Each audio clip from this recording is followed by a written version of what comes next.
What does this building have to do with peep show history? This is Birth of a Pearl by the Biograph Company, a 1901 softcore peep show, and it was filmed on the roof of this building. Ooh, scandalous!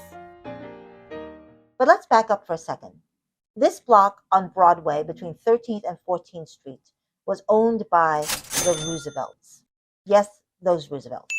In 1894, the Roosevelt brothers teamed up to build this fabulous Romanesque revival building with gargoyles and mermaids, crowned with a distinctive copper beehive cupola.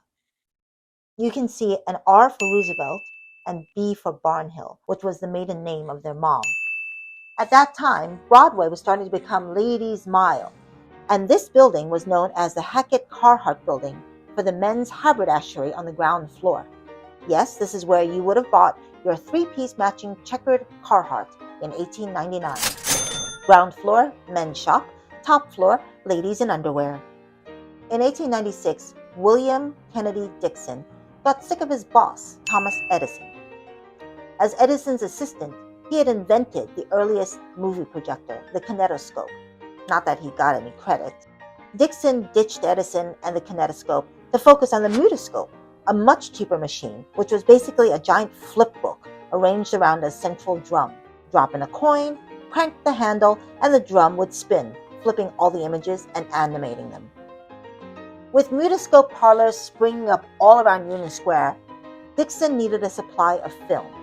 So, the Biograph Company turned from manufacturing mutoscopes to producing films.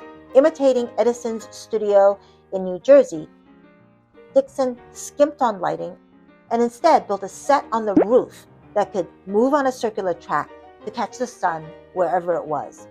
Early Biograph films were street scenes and reenactments of nearby vaudeville shows.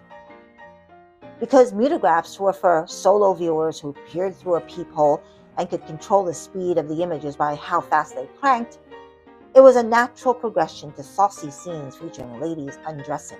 Of course, this led to a public outcry that mutoscopes were corrupting the youth. In 1903, a fire started in the Altman Neckwear Company on the 6th floor. It quickly spread to the roof, which collapsed from the weight of the Biograph Company's circular track. The Roosevelts rebuilt the building after the fire. Biograph moved out in 1906 and went on to hire film newbies D.W. Griffith and Mary Pickford. Hackett-Carhart moved out in 1912. Orbax moved into the building in 1923 and stayed there until the 1950s.